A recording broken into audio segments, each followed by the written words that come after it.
Une convention a été signée aujourd'hui entre le Memorial Act et la délégation interministérielle de lutte contre le racisme, l'antisémitisme et la haine. La déléguée interministérielle adjointe interviendra dans un instant en direct avec nous. Retour sur une convention signée cet après-midi. Oui, le Memorial Act et la délégation interministérielle de lutte contre le racisme ont signé cet après-midi une convention de partenariat. Alors, pour mieux comprendre cette signature, avec nous en direct, Johanna Baraz, la déléguée interministérielle adjointe. Bonsoir. Bonsoir. D'abord, cette convention s'inscrit dans le cadre du plan national de lutte contre le racisme et l'antisémitisme et la haine également. Comment ces actions vont-elles s'articuler en Guadeloupe? Alors, déjà pour bien comprendre, peut-être juste un mot sur ce que c'est la DILCRA et ce que c'est ce plan. Donc, la délégation interministérielle dont je suis déléguée adjointe, c'est l'organisme qui, d'une part, coordonne la politique publique en matière de lutte contre le racisme, l'antisémitisme et l'homophobie au niveau du gouvernement. On dépend du Premier ministre. Et le plan que nous mettons en œuvre, c'est un plan qui concerne l'ensemble des ministères, l'ensemble des administrations et l'ensemble du territoire français.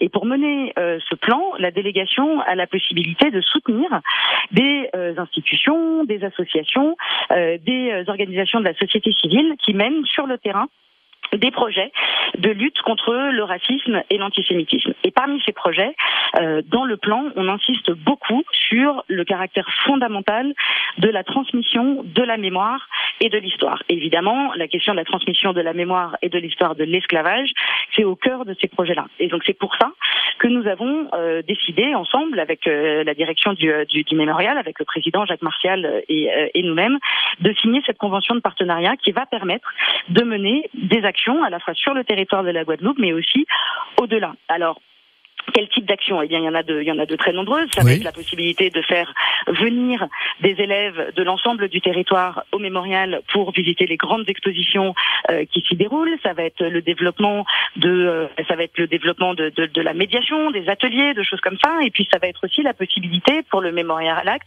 de nouer des partenariats pour organiser des festivals, comme le festival qui s'ouvre ce soir, le Festival international du film des droits de l'homme. Ça va être aussi la possibilité de faire venir des compagnies théâtrales qui travaillent sur la question de la citoyenneté, de la lutte contre le racisme, comme Mémoire citoyen par exemple. Ça va être aussi la possibilité de coordonner des actions pour participer à des concours scolaires comme la Flamme de l'égalité et tout ce type de choses dont on espère, dont on est certain même qu'elles vont pouvoir se déployer grâce à ce partenariat. Voilà, c'est un vrai travail de sensibilisation et surtout sensibiliser les plus jeunes, les scolaires. C'est aussi ça ce sera ça aussi le rôle du Memorial Act.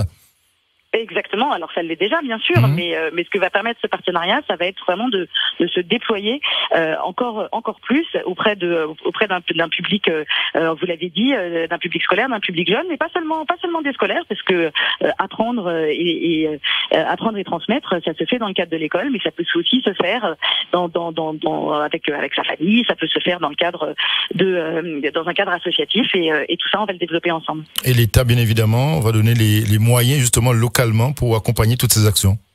Exactement, c'est à ça que sert ce partenariat. Alors c'est pas que une question de moyens, mais on sait bien que pour mener ces actions, on a besoin d'un renforcement sonnant et trébuchant, comme on dit.